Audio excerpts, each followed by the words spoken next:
اعوذ باللہ من الشیطان الرجیم بسم اللہ الرحمن الرحیم۔ دوستو میں ہوں علی ممتاز اور آپ دیکھ رہے ہیں مجھے میرے یوٹیوب چینل پر mynews.tv پر۔ اگر آپ نے میرا یوٹیوب چینل ابھی تک سبسکرائب نہیں کیا تو آپ میرا یوٹیوب چینل سبسکرائب کریں اور ساتھ دی گئی بیل کو ضرور دبائیں تاکہ میری ہر آنے والی نئی ویڈیو آپ تک پہنچتی رہے۔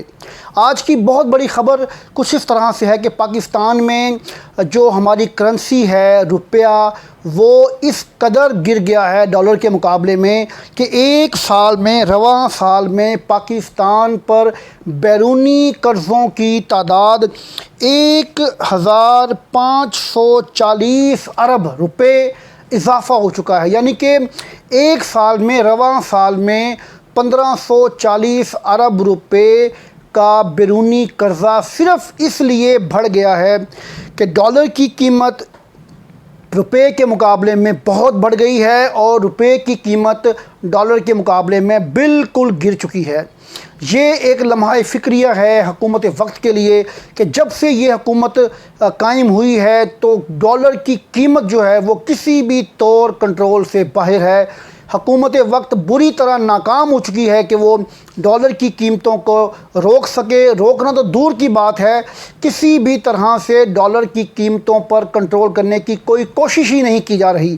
اس کا نقصان کچھ اس طرح سے ہو رہا ہے کہ پیٹرولیم مصنوعات کی قیمتیں تاریخ میں بلند ترین سطح پر جا پہنچی ہیں۔ اس کے علاوہ اشیاء خورد و نوش کی قیمتوں میں بے پناہ اضافہ ہو چکا ہے۔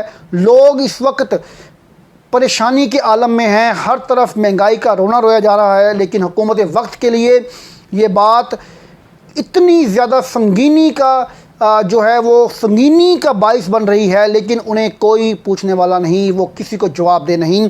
عوام کی چیخ و پکار بتا رہی ہے کہ کس طرح سے اس وقت ڈالر کی قیمت 166 روپے 28 پیسے تک پہنچ چکی ہے۔ یہاں پر جو سب سے اہم بات یہ ہے کہ مئی 2021 سے اب تک ڈالر کی قیمت میں 9% اضافہ ہوا ہے، جو کہ 14 روپے اضافے کے ساتھ اس وقت ڈالر 166 روپے 28 پیسے تک جا پہنچا ہے۔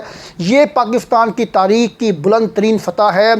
اس سے قبل جو سابقہ حکومتیں تھیں انہوں نے ڈالر کو جس طرح سے بھی چاہے مصنوعی طریقے سے کنٹرول کیا ہوا تھا، چاہے جس طرح سے بھی کنٹرول کیا ہوا تھا، لیکن ڈالر کی قیمتوں کو اضافہ کرنے سے انہوں نے ہر طرح سے روکا ہوا تھا اور ڈالر کی قیمتیں اگر بڑھتی تھیں تو چند پیسوں میں بڑھتی تھیں، لیکن اس حکومت میں ڈالر نے اس طرح سے اڑان بھری ہے کہ کسی کے قابو میں نہیں آ رہا، کسی کے کنٹرول میں نہیں آ رہا۔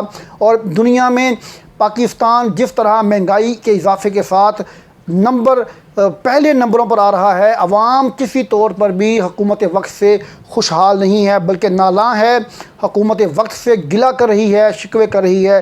حکومت وقت سے میری گزارش ہے کہ خدا را اس غریب عوام کا سوچا جائے، مہنگائی پر کنٹرول کرنے کے لیے ڈالر پر کنٹرول کیا جائے، ورنہ اس قوم نے کسی طور پر بھی اگر سابقہ حکومتوں کو معاف نہیں کیا تو آپ کو بھی معافی نہیں ملے گی۔ اس لیے اگر آپ نے دوبارہ عوام میں جانا ہے تو عوام کے لیے سوچیں، عوام کی فلاح و بہبود کے لیے سوچیں، ورنہ حکومت وقت یاد رکھیں کہ عوام جب انتقام لینے پہ آئے گی تو وہ آپ کا کچھ بھی نہیں چھوڑے گی۔ میری آج کی یہ ویڈیو اگر آپ کو پسند آئے تو ضرور لائک کیجیے گا اور شیئر کیجیے گا۔ شکریہ۔